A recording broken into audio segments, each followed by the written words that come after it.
This channel does not promote any violence, harmful, or illegal activities. All content provided by this channel is meant for an educational and information purpose only. পদ্মাপাড়ের সমালোচনায় বিদ্ধ ইউনূস সরকার অর্থনীতি থেকে সামাজিক সর্বক্ষেত্রে সমালোচিত বাংলাদেশের অন্তর্বর্তী সরকার। এরই মাঝে ছাত্রনেতা সার্জিস আলমের পোস্ট ঘিরে তৈরি হয়েছে বিতর্ক।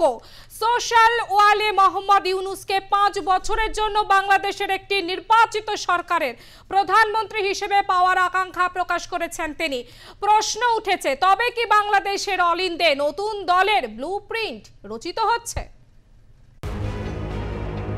ঘরে বাইরে সমালোচনায় বিদ্ধ ইউনূস সরকার। অন্তর্বর্তী সরকারের প্রধান ইউনূস ক্ষমতায় আসার পর থেকে আর্থিক থেকে সামাজিক নানা ক্ষেত্রে পিছিয়ে যাওয়ার খতিয়ান। এরই মাঝে সোশ্যাল ওয়েলে ভেসে উঠেছে একটি বার্তা। জাতীয় নাগরিক কমিটির অন্যতম নেতা সার্জিস আলম সোশ্যাল মাধ্যমে লিখেছেন, প্রফেসর ডক্টর মোহাম্মদ ইউনূসের মতো একজন স্টেটসম্যানকে 5 বছরের জন্য বাংলাদেশের একটি নির্বাচিত সরকারের প্রধানমন্ত্রী হিসেবে পাওয়ার আকাঙ্ক্ষা আমার আজীবন থাকবে। সার্জিস আলমের এই বার্তা সোশ্যাল ওয়েলে ভেসে উঠতেই কমেন্টে ভরে গেছে। সার্জিসের বার্তাতে উঠেছে সমালোচনার ঝড়। রাজনৈতিক বিশ্লেষকদের মতে কলমে ইউনূস নেতৃত্বে একটি দল তৈরি হচ্ছে। কেউ কেউ বলছেন মৌলবাদী রাষ্ট্র তৈরি হচ্ছে বাংলাদেশ। 22 তারিখে একটা সংঘাত হয়েছে, ওর মধ্যে আর্মি একটা গুড ইমেজ, এটা বাংলাদেশ আর্মির একটা গুড ইমেজটা নষ্ট করলো। এই যে হাসনাত আব্দুল্লাহ একটা পোস্ট করলো, তার আগেন্স্ট একটা সাজেস্ট করলো, একটা তৃতীয় পোস্ট বেরোলো এক চ্যানেলে যে তোমরা এসব করছো কি, ওপেনলি করছো কি। ওরা উনি জিজ্ঞেস করতে গেছিলেন যে আপনি কাকে ফেব্রুয়ারি মাসে যে আপনি একটা বক্তৃতা দিলেন কার জন্য, ওরা আর্মি চিফকে কথা বলছে। তো এই যে আপনি যে বলছেন এই যে এজিটেটরস গুলো একটা নতুন একটা কি দল বানিয়েছে নাগরিক ফাগরিক নাম নিয়ে, ওদের মধ্যে তো নিজে ফাড় হয়ে গেছে ওরা। আপনি যদি একটা ভিডিওটা ভালো করে দেখেন, প্রত্যেকটা ভিডিওতে অনেকগুলো এই যে যারা এজিটেটরস আছে, যার মধ্যে নাহিদ মাঝখানে আছে, ওর আশেপাশে দাঁড়াবার জন্য জায়গাই নেই। তো হাসনাত কোন জায়গা থেকে কাকে পেছনে ঠেলছে, কেউ বাই দিকে ঠেলা যাচ্ছে, কেউ দায় দিকে ঠেলা যাচ্ছে। এদের মধ্যে একটা মনে আছে কি আমরা যে একটা নতুন ফেস্টি অ্যাটেনশন পেয়েছি, এই যে মিডিয়া অ্যাটেনশন আমরা পেয়েছি, যার মধ্যে মিডিয়া ক্যামেরা আছে, আমার উপরে ফোকাস হোক। তো এদের একটা ক্ষুদ্র মাইন্ডসেট, ওই মাইন্ডসেট নিয়ে এরা রাজনীতি করছে। বোঝাই যাচ্ছে যে পার্টিটা ইউনূসি তৈরি করেছেন, উপদেষ্টা মন্ডল নিয়ে একটা পার্টি। এর আগে যখন রাজার সরকার কিংস পার্টি বলে বলা হতো, জেনারেল জিয়া যখন ক্ষমতা দখল করলেন উনি নিজের পার্টি করলেন বিএনপি, এবং এরশাদ যখন পার্টি করলেন তখন জাতীয় পার্টি করলেন। এরাও তাহলে বোঝা যাচ্ছে এই জিনিসটা সেম কিংস পার্টি হিসেবে এসে হাজির হচ্ছে। এখন যদি নির্বাচন হয়, নির্বাচনে কি হবে আমরা তো জানি না।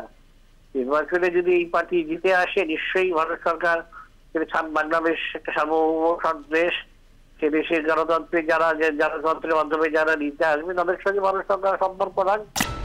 ভারতের পড়শি দেশে ক্রমে ক্রমে তো তলানিতে ঠেকেছে অর্থনৈতিক অবস্থা। হাসিনা সরকার ভারতকে বন্ধু দেশ বলে ডাকতো, সেখানে কিনা ইউনূসের চক্ষুশূল সেই ভারতই। ভারত নির্ভরতা কাটাতে কোথায় না কোথায় দৌড়চ্ছেন ইউনূস। এই যেমন সম্প্রতি চীনের সঙ্গে একাধিক বিষয় নিয়ে মৌ স্বাক্ষর করেছেন মোহাম্মদ ইউনূস। পাকিস্তান চীনের পর রাশিয়ার সঙ্গেও সখ্যতা বাড়াতে চেষ্টার কসুর নেই ইউনূস সরকারের। রাশিয়ার দরবারে বাংলাদেশ। রাশিয়া থেকে আটা সহ নানান নিত্য প্রয়োজনীয় দ্রব্য, সার আমদানি করার কথা বলেছে ইউনূস সরকার।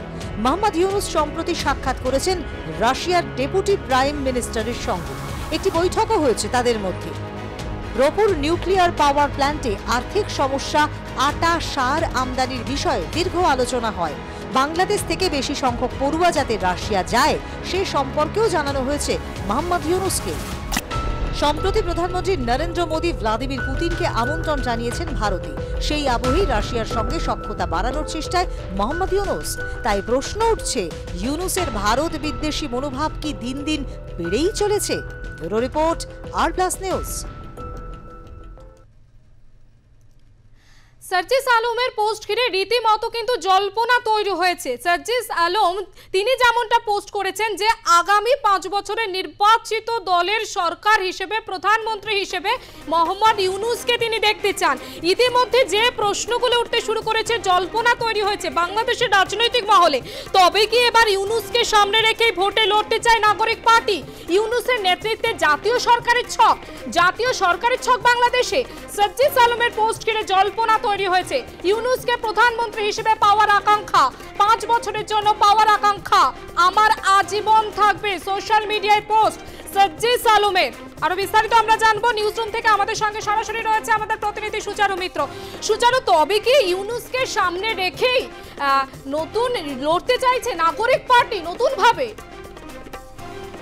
দেখো, এই বাংলাদেশের নতুন দলটা যখন তৈরি হচ্ছিল ঠিক তখনই আমরা বলেছিলাম যে এর নেপথ্যে বাংলাদেশের অন্তর্বর্তী সরকারের প্রধান উপদেষ্টা ডক্টর ইউনূস রয়েছেন, এবং এই পার্টি যখন তৈরি হচ্ছিল তখনই তারা বলেছিল যে আওয়ামী লীগকে নির্বাচনে অংশ নিতে দেব না, আওয়ামী লীগকে নিষিদ্ধ ঘোষণা করতে হবে, তারা নির্বাচনে অংশ নেবে না। এবং সেখানে এটা বোঝা যাচ্ছিল যে কোথাও না কোথাও একটা আলাদা প্যারালাল লাইন তৈরি করে দিচ্ছিলেন ডক্টর ইউনূস এই সার্জিস আলমের মতো বিভিন্ন ছেলেদেরকে, যে তোমরা আলাদা আলাদা দল করো, করে নির্বাচনের জন্য প্রস্তুতি নাও। ঠিক সেটাই হয়েছে। সার্জিস আলমের পোস্ট সেটাই বলে দিচ্ছে, নির্বাচিত সরকারের প্রধানমন্ত্রী হিসাবে ডক্টর ইউনূসকেই দেখতে চাই। খুব স্বাভাবিক ব্যাপার। এই বিষয়টা নিয়ে আমরা আরও বিস্তারিত যাব যে ঠিক কোন অঙ্কে, কোন কৌশলে সার্জিস আলম এই দাবি করছে। তিনি 1000টা প্রশ্নের উদ্বেগ করে দিয়েছেন, তার জন্য 1000টা উত্তরও থাকবে। আমরা কথা বলবো আমাদের এডিটর ইন চিফ সুজিত চট্টোপাধ্যায়ের সঙ্গে। সুজিত দা, সার্জিস আলমের এই পোস্ট, যদিও এই নতুন দলটা যখন তৈরি হচ্ছিল আমরা বলেছিলাম যে পেছনে ডক্টর ইউনূস এবং তার অন্তর্বর্তী সরকারের বিভিন্ন সমন্বয়করা রয়েছেন, সমন্বয়কদেরকে অক্সিজেন দেওয়ার নাম করেই তিনি সংস্কারের পথ খুঁজছেন, নির্বাচনটাকে পেছোচ্ছেন যাতে অন্যান্য নতুন রাজনৈতিক দল আত্মপ্রকাশ করে। এখন সার্জিস বলছেন নির্বাচিত সরকারের প্রধানমন্ত্রী হিসাবে ডক্টর ইউনূসকে দেখতে চান। তাহলে কি জাতীয় সরকারের প্ল্যান? এটা প্রস্তাব যে সার্জিসের যেটা প্রস্তাবের মধ্যে রয়েছে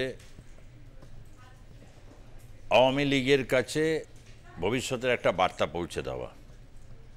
ভবিষ্যতের বার্তাটা এটাই যে তারা ভেবেছিল যে এই সংবিধানটাকেই প্রথমে অচিরাত ধূলিসাৎ করে দিয়ে তারা একটা সংবিধান তৈরি করবে, ওটা ছিল প্ল্যান এ। যে কারণে রাষ্ট্রপতি ভবন তারা অভিযান করেছেন, সেদিনও সার্জিস আলম ছিল, মানে সার্জিস আলমের তখনও একটা তৎপরতা সেদিনও ছিল।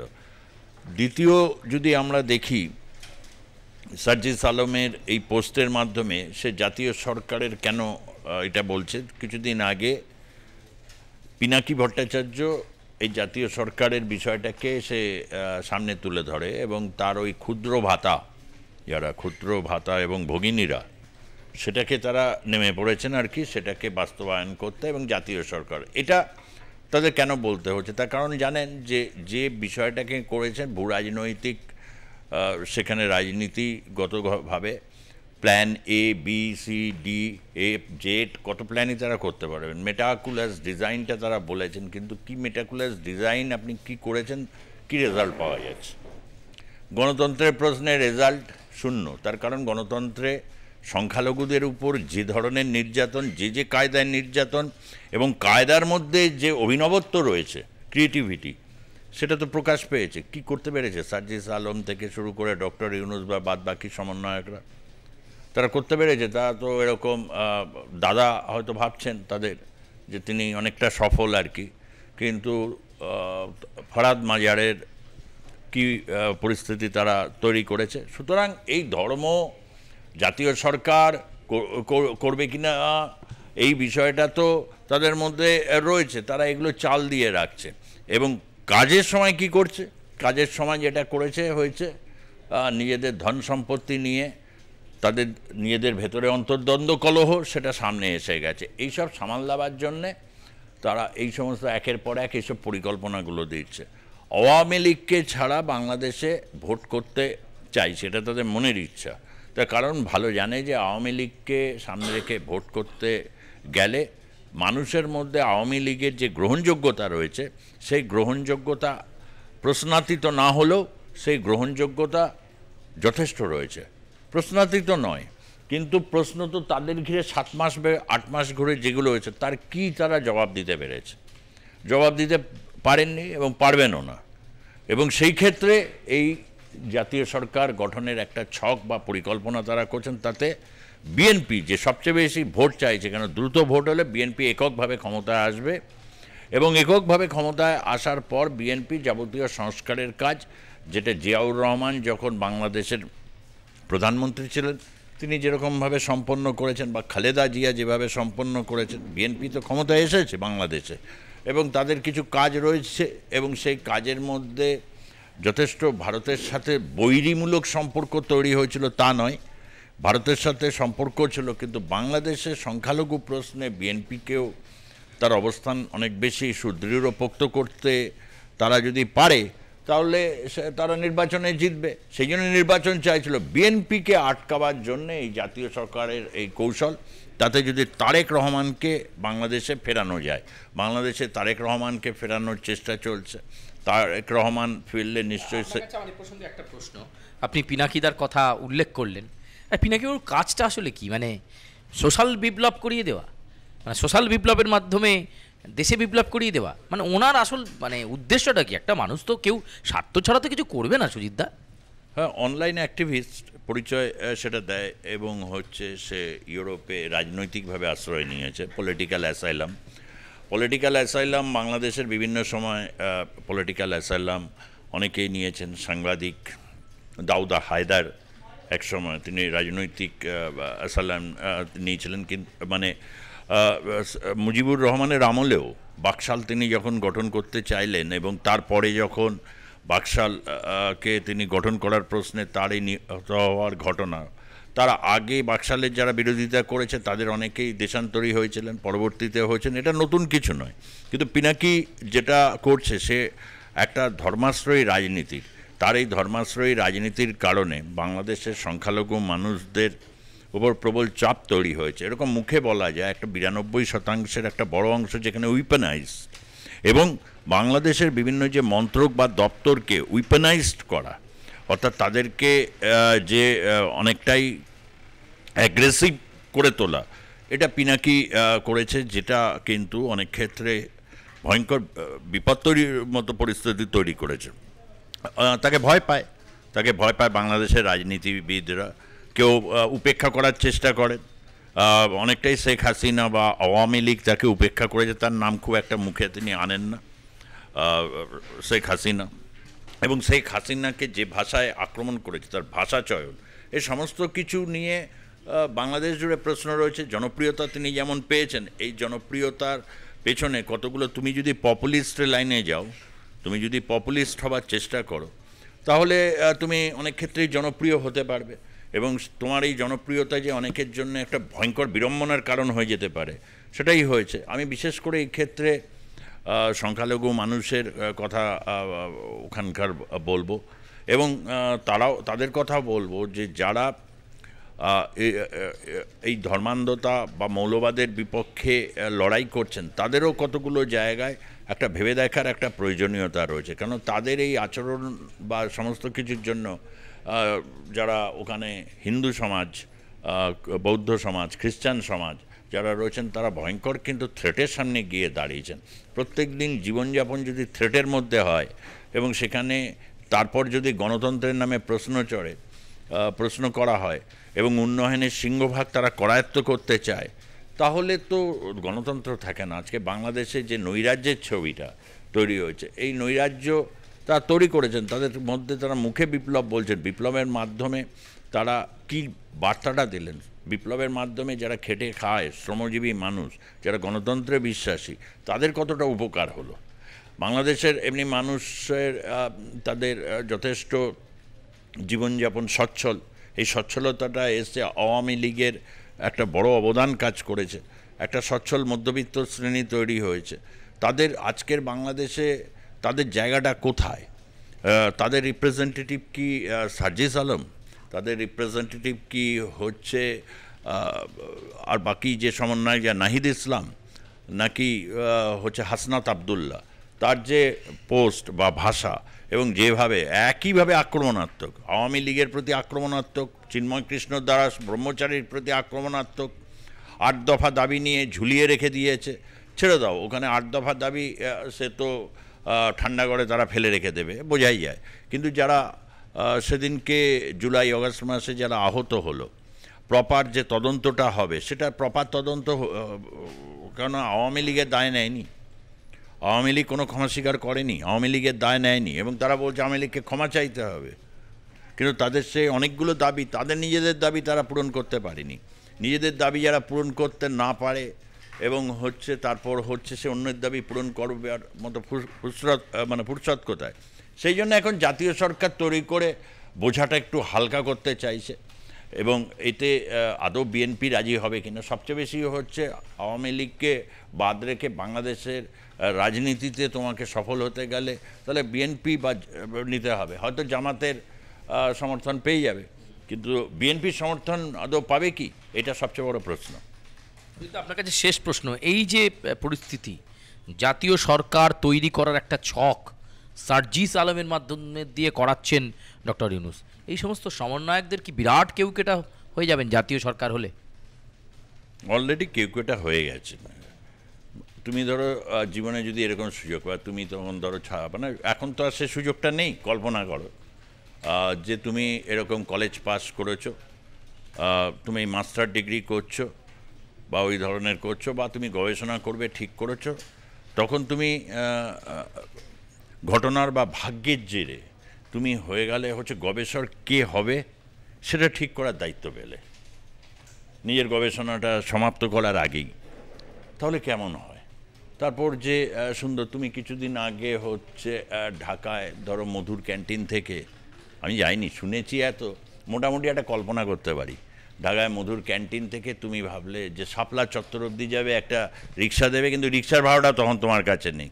তো রিক্সাওয়ালা দয়া পরবশ হয়ে বললে যে কোনো ব্যাপার না, সে তার এখন এমন অবস্থা রিক্সাওয়ালা যাবে কি, তাকে ঘিরে রেখে দিয়েছে হচ্ছে এরকম।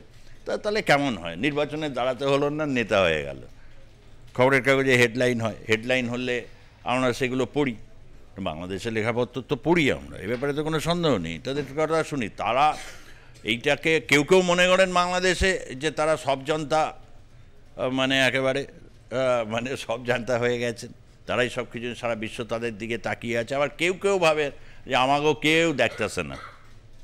এই দুটোর বাইরে একটা জগৎ আছে, সেই জগতে হয়তো তারা কিছু পদক্ষেপ রেখেছেন, কেন তারা এগিয়ে এসেছিলেন। আমি তাদের কৃতিত্বকে খাটো করতে চাইছি না কোনোভাবেই, ছাত্র সমাজের যে কৃতিত্ব তারা দেখিয়েছিল এবং হচ্ছে অনেক ক্ষেত্রে গোলাগুলি বোমা মর্ষের মধ্যেও কিন্তু তারা থেমে থাকেনি, কিন্তু ডেলিভারেন্সের জায়গা থেকে যে কমিটমেন্ট, যে কথাটা তারা দিয়েছে, তারা সবচেয়ে ভালো জানে কী কী কথা দিয়েছে, সে কথাটা রাখার মতো তারা যোগ্যতা অর্জন করেছে কি না, সেটার আগে একটা হোক। দরকার পড়লে নানাভাবে গণভোটটাও তারা নিতে পারে নানা প্রশ্নে, কিন্তু কখনোই তারা কিন্তু এই ব্যাপারটাকে যেন না ভাবে যে তারাই এটা ভাবছে সেটাই হচ্ছে সেরা ভাবনা, এবং এই ভাবনার কোনো বিকল্প নেই।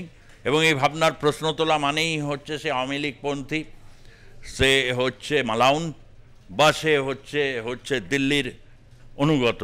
এইভাবে সরলরৈখিকভাবে অগভীর ভাবনার কোনো জায়গা আজকের পৃথিবী বরদাস্ত করে না।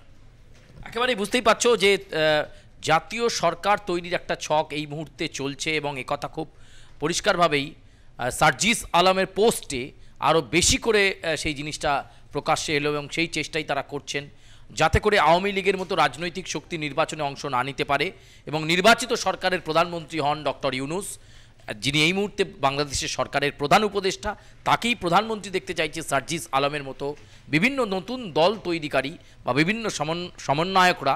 তারা চাইছেন ডক্টর ইউনূস প্রধানমন্ত্রী হলে তাদেরও কিছু সুযোগ সুবিধে থাকবে আর কি। একেবারে সুচারু, অবশ্যই নজর থাক। আপাতত ধন্যবাদ তোমাকে। নিউজরুম থেকে সুচারু মিত্র আমাদের প্রতিনিধি আমাদের সঙ্গে সরাসরি ছিলেন। বাংলাদেশের সদ্য করে ওঠা জাতীয় নাগরিক পার্টির উত্তরাঞ্চলের মুখ্য সংগঠক সার্জিস আলম, তিনি যেমনটা পোস্ট করেছেন যে আগামী 5 বছরের জন্য বাংলাদেশের নির্বাচিত সরকারের প্রধানমন্ত্রী হিসেবে দেখতে চায় মোহাম্মদ ইউনূসকে, এমনটাই কিন্তু পোস্ট, এবং সার্জিসের এই মন্তব্যের শোরগোল বাংলাদেশের রাজনৈতিক মহলে।